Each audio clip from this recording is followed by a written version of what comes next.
Well, let's try to understand what's happening in L.A. To do that, let's welcome in Bill Oram, who covers the Lakers for The Athletic. Bill, okay, so a lot happening with this team right now. Brandon Ingram, Lonzo Ball, both out for the season. What's the game plan going forward with LeBron James? We know there's going to be a minutes restriction. Is there any talk of shutting him down? Well, the Lakers certainly haven't said that yet. I think that they want to I think they want fans to remain engaged with this team and be excited about this team, at least if it's just the chance to see LeBron James, which I think you guys were just talking about. But at some point, it doesn't make a whole lot of sense to keep him on the floor strictly from a long-term standpoint. Obviously, this is still an entertainment business. The Lakers have season ticket holders to keep happy, so keeping LeBron James on the floor has value in that sense. But when you consider the mileage he has, the minutes he's played over the course of his career, once the Lakers are mathematically eliminated from the playoffs, and I mean, which it will not be long now, but once that actually happens, there has to be a pretty serious discussion about what value is gained by keeping LeBron on the floor versus letting him get a head start on what's going to be the first full offseason that he's had since, he was 20 years old. We imagine there'll be some roster changes with these Los Angeles Lakers, but Brandon Ingram, after the All-Star break, actually put up All-Star numbers for the Lakers. Should he be, or is he in their long-term plans now that he's performed so well after the All-Star break? Absolutely. Obviously, what could happen with trades obviously throws a wrench in that. But he was averaging 28 points in the 6 games after the All-Star break. Came back an absolutely transformed player. Everything that he'd been doing kind of in flashes was happening consistently. That's what makes the news about the blood clot in his shoulder so disappointing and sad. It's sad on a human level for a young guy who's been playing so well. Now you have something that it's really no clear answers at this point. No real sense of how this could impact him in the long term. But for the Lakers, it creates some pretty serious problems as well. If the Lakers had intended to use him to entice a trade for Anthony Davis this summer, I think it'd be pretty hard to trade for Brandon Ingram right now, given what we don't know about his status going forward. And then also he's due that rookie extension by October, and it'll be hard for the Lakers to make a decision on how much to commit to him when they haven't seen him play in NBA games yet. So really, there are some putting the terrible human element aside, there are some really practical implications for the Lakers as they try to build this team for the future as well with this news with Brandon Ingram. Bill, we know what kind of pressure LeBron is going to take, on his shoulders into the offseason with the Lakers not making the playoffs. Who else goes in to July with a ton of pressure on their shoulders to help fix this? Is it Magic? Is it Rob? Is it both of those guys? Who else has to dig in and help them get out of this mess immediately?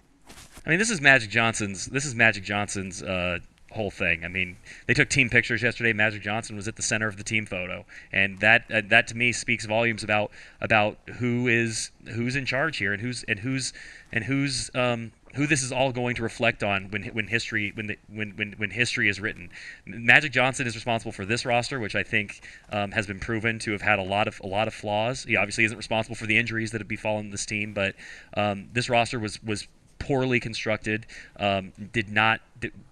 Did not correctly evaluate what LeBron James would need around him to be successful. So you got LeBron James. That is the best thing that's happened to the Lakers in years and years and years. But now you've wasted a year of LeBron James' career, and that's the worst thing that could have happened to the Lakers. So going into this summer, I think it's incumbent on Magic Johnson, who is the guy. Rob Pelinka is the general manager, and he's tasked with doing a lot of the day-to-day work. But ultimately, this is going to reflect on Magic Johnson and Jeannie Buss, by the way. Jeannie Buss fired her brother and Mitch Kupchak, a very respected and experienced NBA general manager, so she could hire Magic Johnson. If Magic is unable to get a roster around LeBron, whether that's a second superstar or a more balanced roster that can actually give LeBron the support he needs, if Magic is unable to do that in his second year, I think there have to be some serious questions about whether or not he is the right guy to run this team. The Lakers are going to miss the playoffs for the 6th straight year, and including a year with LeBron James. That, I think, from everybody's standpoint, is unacceptable. Again, you can't fault Magic for the injuries, and the injuries have been severe. And it's not just LeBron's injury, by the way. LeBron gets hurt on Christmas night, same night that Rajon Rondo suffers an injury to his right hand. He's out for as long as LeBron is. During the stretch LeBron is out, that's when you have the injury to Lonzo Ball. So you've lost your 2 veteran leaders.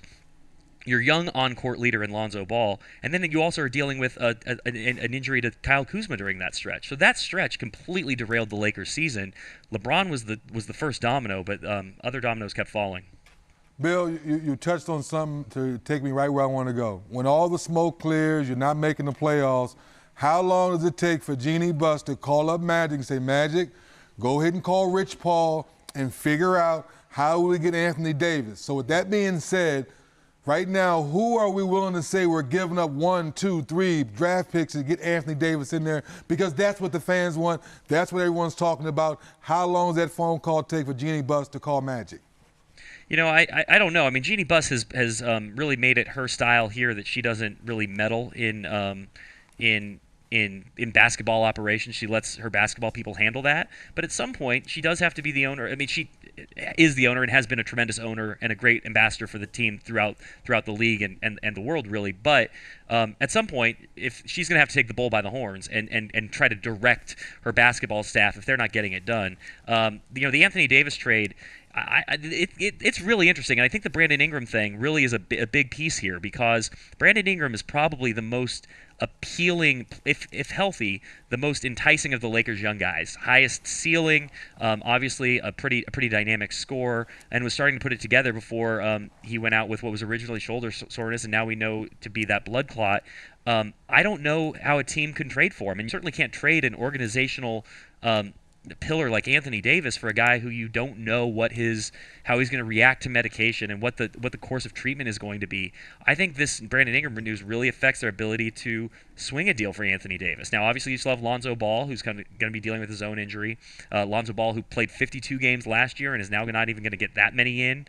Kyle Kuzma, obviously, is a great young scorer, but on his own is not enough to get a deal like that done. So you're right; it would take draft picks. And the Lakers have plenty to offer. But if you go back to February, the reported trade offers the Lakers made were basically everything they could possibly give up in the summer. I don't necessarily know that the offer is going to get any better than that. It seems to me like, if anything, it's going to be a watered-down version of what they've already made. Be interesting to see what the Lakers do in the offseason now that Brandon Ingram, Lonzo Ball both out for the rest of the season. Bill Oram from The Athletic, thank you for your insight. We appreciate it. Thank you, guys.